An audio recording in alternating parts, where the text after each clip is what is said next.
Yeah, I was like, what happened? Oh, there's my video. Okay. Jeez. Wow. Okay. Well, it's such a pleasure to finally talk to you. I'm super excited. I've really enjoyed all of your stories every morning because you post them earlier because I'm in a different time zone. So then when I wake up, that's like the first thing I see is your various stories and adventures with your dog Molly. So That's the plan. I try and get it out every morning around about like 8 or 9 o'clock in the morning. So at least, you try and get it morning for the people in the UK.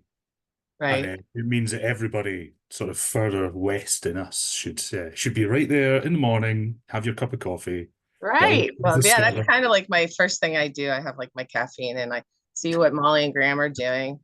So you recently went to St. Kilda's, which is like a super remote place to travel to. Can you tell us a little bit about that trip and how incredible that was? That was awesome. Yeah. St. Kilda's somewhere I've wanted to go for a very, very long time.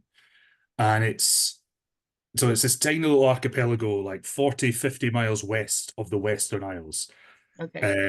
And they're well, people say they're abandoned because essentially people lived on them for centuries and centuries. They were technically part of the MacLeod estate, the Clan Oh, I MacLeod. didn't know that. Okay. I knew people left like in the 30 people left like I want to say in the 30s. Is that right? Yeah, bang on Okay. 1930, I think, 36 Okay. people.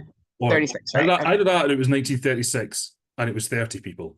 But Okay. I knew it was something like that. round about that, yeah. Yeah, they were the last people to leave, but people had lived there for hundreds of years, and pretty much the only contact they had outside of St Kilda was the chief of the MacLeod's factor coming across to collect rent, Oh, wow. and that was about it. And they lived, there isn't enough land there to really farm, so while they had some sheep and they grew some crops, it was mostly they lived off seabirds climbing up and down. I read a book about it, how they would climb like these horribly, like awful, hard, terrible cliffs to get to these birds so they could harvest them and have food for like that season. Yeah, and until you're there and you actually see it, it's hard to really appreciate because you think like, oh, that's pretty brave climbing up and down cliffs. But then you get there, you're like, wow, these are cliffs. Yeah. And there's Wow. there's sea stacks around, so it wasn't just there's one island that they lived on, but there was little sea stacks around which are all really sort of jagged, like they look like dragon's teeth, these things like poking out the water. Oh, And it, wow. and because it took so much effort to row across to them, because the sea is really quite violent there, which is why they didn't really just live off fish.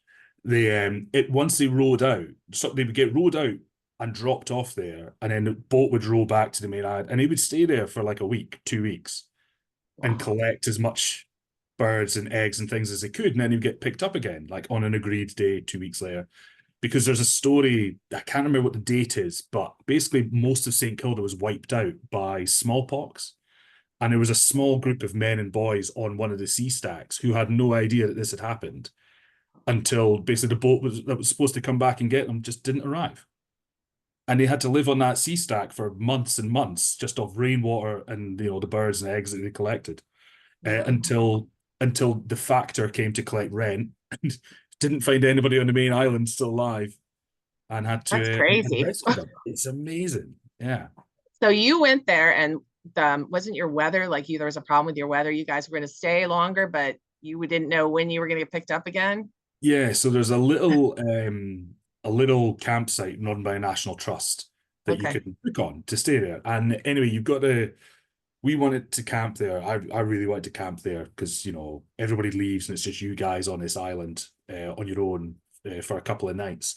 But the weather, when we went out there, the weather was beautiful. The day was amazing. Some of the best weather they'd had for a long time.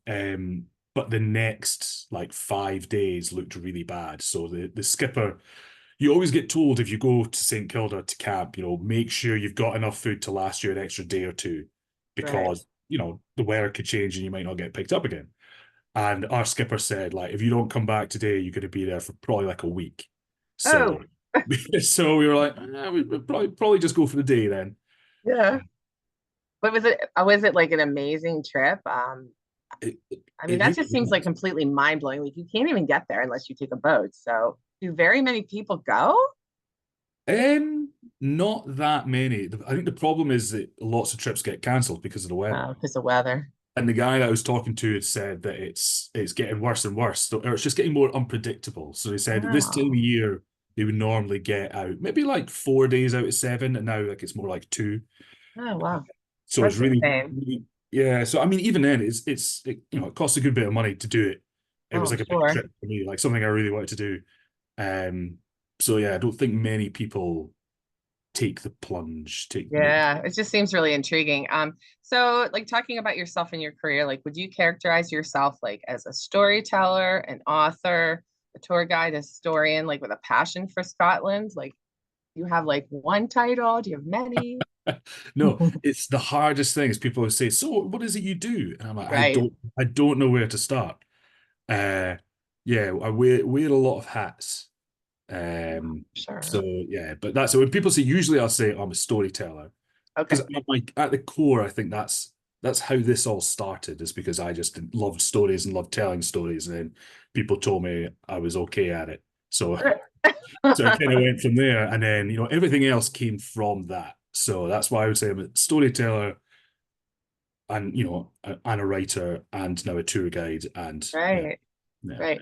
Yeah, and I did get your book for Christmas. That's a beautiful I'm looking book you've got there. sorry. I'm not that far into it. So because I have like a weird reader, I have like all these different I start to get into these series and I start reading series of books and some of them like have like 10 or 20 in them. It's insane. But I started to Well, read it. It's super interesting how many stories are in there. And Scotland's so interesting because everything's like folklore or fighting clans or fairies. And I mean, like, how do you find all these stories? Do you do research? Is there someone in your family that was a storyteller and that's something you were interested in?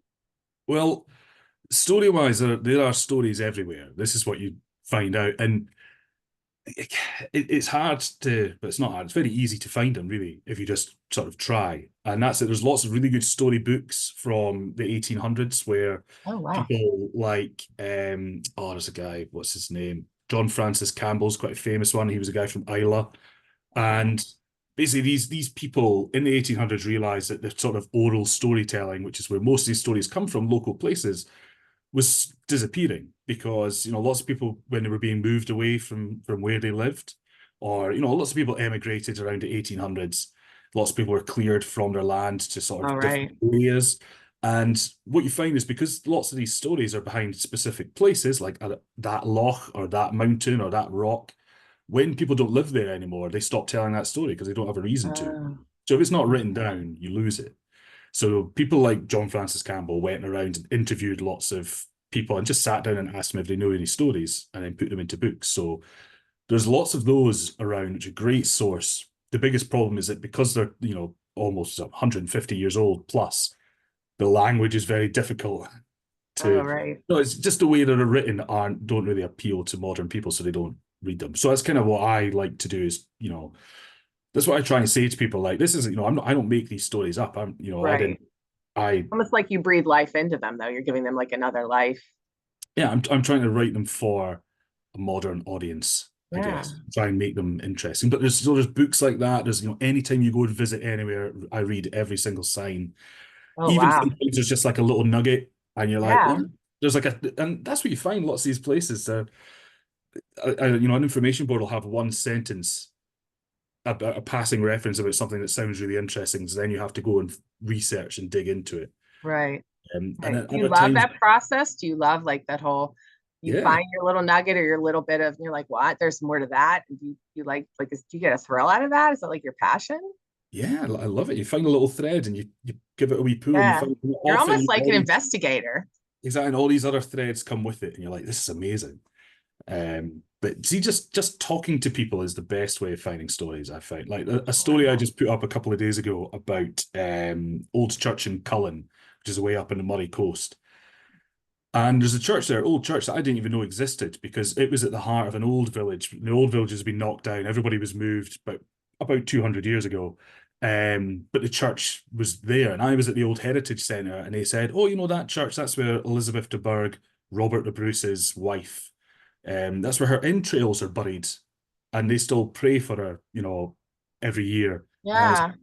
I and then read that one. yeah, so they told me this whole amazing story about this. This church has been praying for this Queen of Scots for the last 700 years. That's, And I wow. had no idea. And And it so it's just kind of sweet too. It's like it's sweet because they obviously loved her enough to want that to continue. yeah, it's a great tradition to carry on because this is So yeah. why, not to be gross or anything, but like why just her entrails? Like, is that just what they took? So Or that it's pretty normal because those are the things that decompose the quickest. So okay, when somebody important like that dies, it'd already been decided she's going to be buried at Dunfermline Abbey in Fife. And that's where okay, Robert Bruce was buried, and that's kind of because that's where his royal ancestor, because he claimed the throne through King David the First. okay. That's where he was buried, and all his brothers and his mother and all that kind of stuff. So Wow. Elizabeth was going to be moved to there, but that's takes several days to move the body down that far. So you bury the entrails as close as possible. Got Uh, it.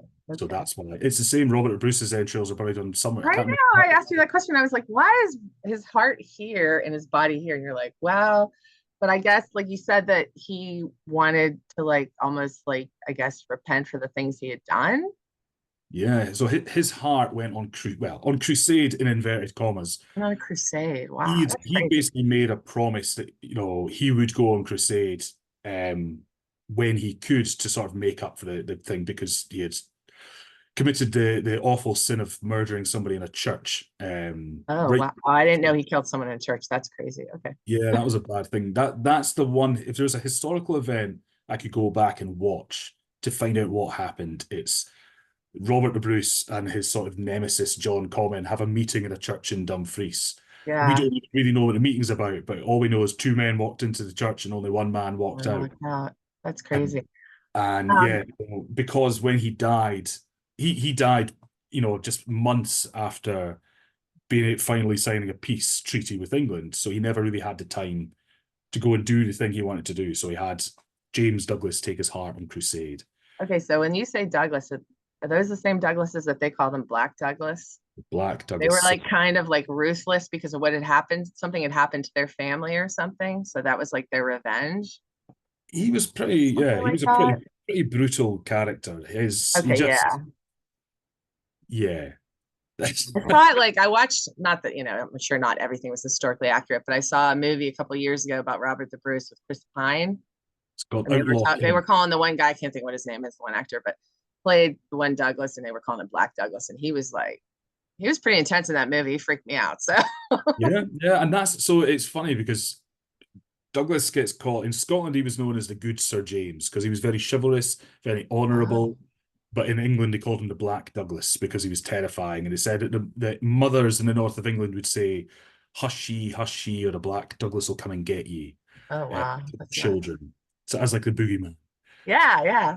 Oh But my goodness. he was That's he was really interesting. pretty ruthless, but to the people, to his enemies, shall we say. He was supposed to be Yeah. a very honourable person. That's But interesting because he's so terrifying and horrible in one way. I mean, I guess everybody has two sides, good and bad, dark and light in their system, but and then he's so chivalrous and you know, whatever, gentle in this way. And that's really interesting. Wow. So being an author, published author, are you also working on another book? Did I see that? I've got rough plans to do. Okay. I haven't quite got round to it yet. I'm working You've first got a things lot going on. first things hopefully going to be doing an audiobook of this one. Oh, really? Awesome. And And then you're gonna do all the voicing and everything? I will definitely, Yeah. yes. Oh, I really enjoy that. I'll buy a book and I'm not a huge audiobook person, but I bought some. I bought Waypoints by Sam Hewen and then I also bought the audio and I listened to it and I actually enjoyed that more than just me reading it. I'm a pretty fast reader, but I mean I liked what he added and he had like nuances. So I could see that people would be really into that. Yeah, so that's the plan. And then hopefully I'll start the process of putting together another book. I've got lots So of stories. That's the thing. It's trying to find, this book was all about stories behind places. So it's kind of half storybook, half travel guide, where you yeah. can every chapter is a different location. Uh, so the next one might be stories that aren't behind real places because we've got some sort of epic stories and real folklore. Um, Okay. so it Well, might be Scotland something. seems to be full of all kinds of interesting folklore. So when you start to write a book, like, about how long of a process is that for you? Is it does it take you a couple? I mean, because some people write and it takes them like a few years to get everything together. Like, do you just like jump right into research? Like, what's your process? Can you walk us like through a short version of that? For doing like one story or Or like, well, yeah, sure. Like, how do you like when you're like, all right, I got all these stories and I want to write this book. Like, how do you like approach it? Do you have an outline or do you just jump head first in? well, so when it came to doing the book, I already had most of the stories. Well, I thought I already had most of the stories written because I do stories on social media, and I find Yeah. it actually the sort of Instagram limits you to, I think it's, oh, what is it, 2,000 characters? Well, Okay. however many characters it is, it works out at roughly just over 300 words, I've found, more or less. Okay. And that's actually a really good sort of chunk where, if you can get a story, or I feel most stories you can get across in that many words, and it stops people from getting bored. So lots Hmm. of people don't want to sit and read like a long, long story, and Yeah, I would people say say that's that probably true. they look at text, and if it's really, really long, a bit, nah, I'm not doing that. So I Yeah. feel like it's a good length of time. So for the book, I had lots of stories that were around about that length that I'd already written. And I was like, oh, it's fine. I'm going to cut and paste all those into a thing. I'm going to work out which ones I'm going to use. And it's going to take me no time at all. And then after I did that, for a start, I had a thing that was about 3 times too long for the book. Oh, So I had right. to cut it down. And then see the amount of times just, going back and reading stuff I'd written, especially stuff I'd written when I first started doing this, like, what, 4 years ago. I was like, this is awful. I can't believe I Aw. did that. Um, but yeah, so that took a while of sort of working out and making it more sort of into a book rather than just something you would read online. But actually doing a story that I do on Instagram or Facebook or whatever, Right. uh, it really takes all sorts of times. Sometimes you can get into, if there's like a really juicy story and you already know the way you want to say it and what the story is, it can be really pretty quick to sit down and bash out 300 words in half an hour or so. But there's some of the stories that it's a story I really want to tell, but it's not as easy to get it into the format I want it in. It can take a while. There's some stories that take me like weeks and weeks, months and months sometimes, because I keep going back to it and thinking, Yeah. nah, I'm happy. No, I don't like it. So I've got to Yeah. go away. I'll do something else for a while, and then I'll come back and I'll try and get it done.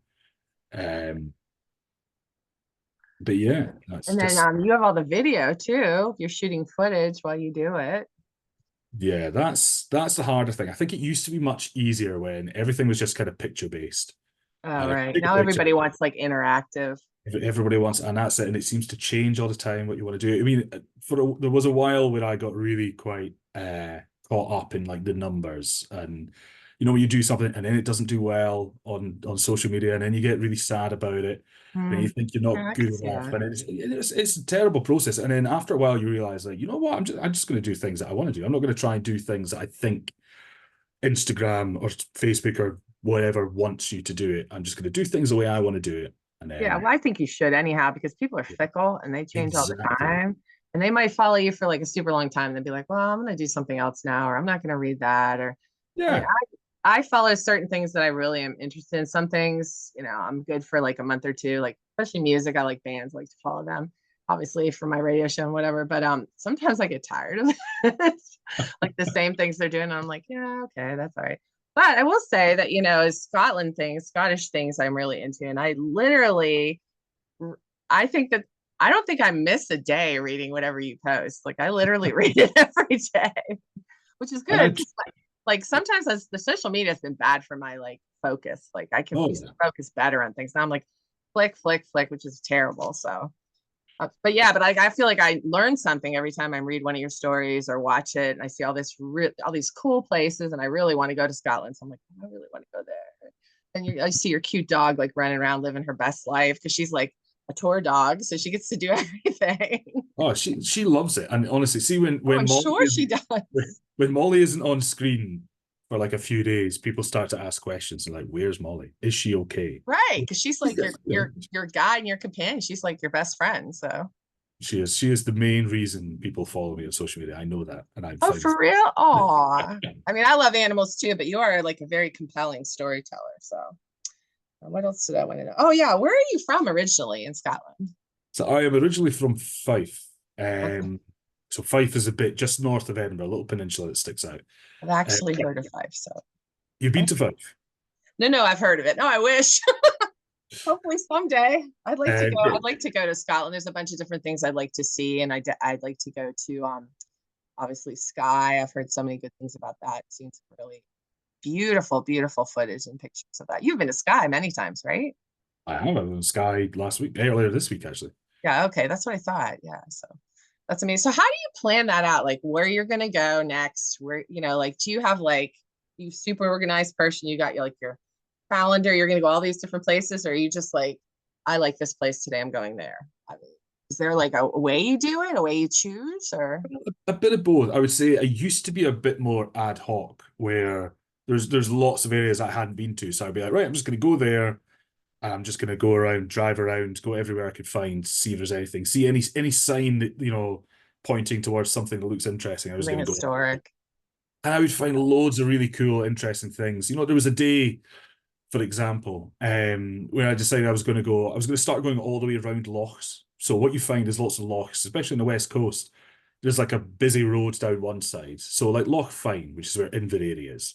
Everybody goes round to Inverary and keeps going down south. They end up at a place called Tarbert and then they go away. Okay.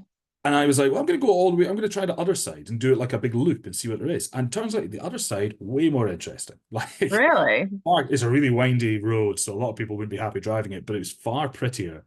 And there's like Old Castle Lachlan down there. Oh wow. There's a couple of old churches. There's a place called Kilfinnan with the Lamont burial isle. There's just loads of things to see and do. Um, and that was just because I decided I didn't know any of that when I went there. Some of it Yeah. I had an idea it was there, but other things I just found because I was passing that way. And nowadays, I would say I need to be a bit more sort of, because I have to use my time efficiently. I've got to make sure anywhere I go, I've got a plan that I know where I'm Mhm. going to go and see, and there's lots of things to do and see and do in the area. So yeah, these days usually I've got an idea of the things I want to do or videos I want to make or whatever it is before I go. But there's still lots of islands that I haven't made it to that I've got a plan. That's hopefully when I get a break from doing tours, which have been quite busy. Oh, you've been doing a lot of tours? Yeah, it's been pretty non-stop. Oh Uh, wow. I thought that you did tours too, but I wasn't completely sure. But so that's pretty time consuming too, especially if you're it, going to tell stories and take video. it is. I try not do the kind of taking pictures and videos and things while I'm on tours with people, Right. Okay. because it's their time. Lots of people really want to get involved, which is very nice of them. And they're like, "Well, I'll video you doing this, or I'll do this, that," and Oh, that's cool. which is really cool. And I think it's because most people that book tours with me or know me and who I am and what I do, and that's why they're there. So Yeah. um, and that's why I've been lucky, starting up doing. I do tours because people kept asking me to do tours. So it was. Oh, that's even I think it's a better. good way of doing it because it's not. This is something I love doing. It's something I Right. do on my own anyway. If I wasn't doing before I did tours, I went and did these trips on my own anyway, which means on the one hand, I truly love it and I know quite a lot about it, and on the other, um, I find lots of places other tour guides probably don't know about because they only know the tour guide places, if that makes sense. Yes, yes. Like what tourists would normally go to. Yeah, yeah, You do a because little bit like off the beaten path too. yeah, that's it. So we do off the beat path things. We also do lots of the normal touristy things because they're Yeah. touristy for a reason, Oh, people sure. because people love them. But yeah, it's good. I've been very lucky in it doing that. I've never really had to sort of advertise or anything. It just put up that I do tours and Like, enough is it people. like word of mouth? People just know who you are and they're like, oh, I'm coming to Scotland and can you do a tour this 5 day tour with me? Or Yeah, just pretty much. Or people yeah, they tell no, their that's friends, and their great. friends are like, "Well, I'm going to Scotland next year. I'll get in touch with Yeah. them as well." So it's So gone well. then, It's been so when busy. you're not doing like, your tours and your book write and your stories and writing, whatever, like let's say you have some downtime and I know you just got recently a few months, like even I think just a couple months ago, you just got engaged, right? Yes, I did. Congratulations. Thank you very much. Um, so, are you and your on your day off, are you and your fiance like, hey, let's go see this ruins? Or are you like, no, is that like a busman's holiday? Like you don't want to do what you normally do during the Uh, it's week or you have other Oh, hobbies or? it is definitely a busman's holiday, but we still do it. I mean, Emma came with me to St Kilda, for example, Yeah. Oh yeah, I and figured that she went with you. Yeah, and we that's made cool. that whole trip. So that was, we had a couple of days up around Glen Elg and Skye Yeah. and Do you stuff. you didn't take Molly to Kilda, did you? No, so it's bird sanctuary. So So they won't let other animals. Okay, gotcha. So when uh, you guys do like you and Emma just do like your weekend thing, do you take Molly all the time too? yeah, depending on what we're doing. Yeah. Yeah, we will usually come. But yeah, we do still go around and see kind of things like that. But it Yeah. is often it's hard for me to get out of the content gathering frame of Yeah. mind. Because it's something you're used to doing, right? You're always thinking about it. So you're like, oh, I could do a story here. This is a really cool Yeah. place. Yeah, we have a friend who has a little white dog and they live in Colorado and they take their little dog. His name is Louis Vuitton, like Louis Vuitton, but her boyfriend's last name is Vuitton, which is really cute. And he goes like on ATVs. They have like little goggles for him. So he like kind Yeah. of has a travel life like Molly. So that's why when I saw your dog like going on these trips, I'm like, oh, it's like Louis. The You have dog no gets to go everywhere, like the happiest dogs in the world. you have no idea how much I wanted to get like a motorbike with a sidecar so I could get Molly with like little goggles. I just thought that would Yeah. be amazing. Yeah. I don't think she would handle it very well, Well, though. for whatever reason, this little dog does not bother him. So what has if doing stories and writing and touring has influenced you, what has it taught you about maybe like yourself or like life? Like, is there a lesson there that you've learned that you think? That's a good question. And it's kind of like a multifaceted question, but I think, I mean, from this whole experience, I think what I've probably learned is to take opportunities when they come. Because this all happened to me kind of by luck. I'm now doing a job that I never thought was a job, basically. That I kind of always history and Scotland and folklore and all that kind of stuff, things I've always loved just as a hobby. And right, I vividly remember not that long ago thinking, God, yeah, I'd love to be able to do a job. Something about like history in Scotland, but that's not a job. But that would be amazing. And then, forgetting about it. And then this all happened just because, during sort of lockdown times during COVID, and I started writing stories. And, yeah, it was just kind of took off by accident. And then it was, what was I going to say? A friend of mine started writing sort of some articles for Hidden Scotland. Don't know if you've ever come across them. yes. I get like a newsletter from them, and I did notice your name in there. Yes, my name pops Yeah, up quite a bit in that newsletter. And yeah, and so my friend had written for them. So I was like, okay, I'm going to, I'll write and see if they need anybody else. So they asked me to do some stuff. And then, I did some more things for them. Then they asked me to help them do things. They were bringing out guidebooks now. So they were like, can you help us wow, with that? And I was like, yeah, sure, I can do that. And it was just sort of, all these opportunities. I always like to say it was kind of luck. It was good timing in that that happened. And I was making like a very small amount of money, like not enough to live off, but I had enough saved away that I could, live for 6 months or so until I okay, had to, if it didn't work out, I can always get another job. That's the way I looked at it. That, right, right, I would never be able to turn this into a job unless I quit my previous one and really dedicated all my time to it. And I thought, you're probably never going to get an opportunity to do something like this again. And if it doesn't work out, you just get another job. It's fine. right. And right At least after, you tried either way. So exactly. And while I was doing that, while I was trying to make that work, Visit Scotland, the sort of Scotland's tourist boards, released, it was 2022, and that was going to be Scotland's Year of Stories that they had named. So lots of tourist boards, lots of companies got funding to do activity around stories from their areas. And yeah, that's literally what I do. I had no idea that it was coming, but again, it was just this big bit of luck. So I got in touch with every single company I could think of that might do something around that theme. And enough of them came back to me that I had, worked for a year.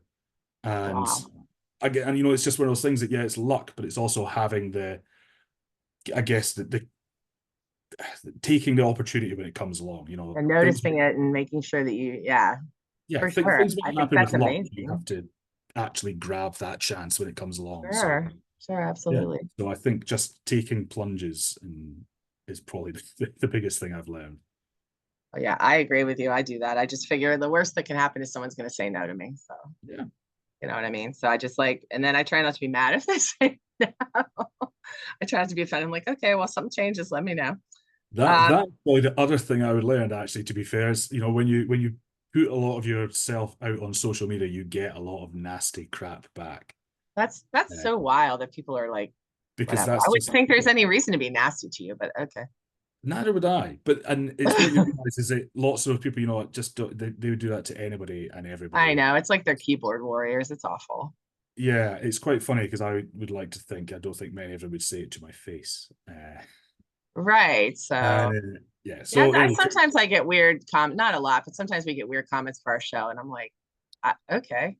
I'm like, if you don't like the music, you don't have to listen. exactly, and So that's it. Somebody like, you know, you put up a story and somebody commented the other day like, who cares? And I was like, well, all these other people care, so you I don't don't have to read it. exactly. Go find some Uh, other drivel. Whatever. so you kind of realize, because at the beginning you kind of take it all personally, and you have to Yeah, realize sure. it's I mean, not yeah, personal. especially when it's a labor of love and you're working so hard at it. You're like, what did I do? Yeah, exactly. Let me ask you this.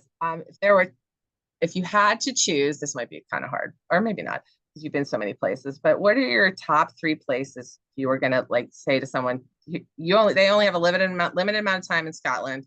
What are the top three places they should go to? Because I know Scotland's got a lot, but It is that a does. hard question? It's a very hard question, yeah. Like One place. what do you love? Like the top three places, maybe the top three places that you would go. Okay. I think I'm trying to think how to do this. Mm. If you like castles, which I love castles, Mm-hmm.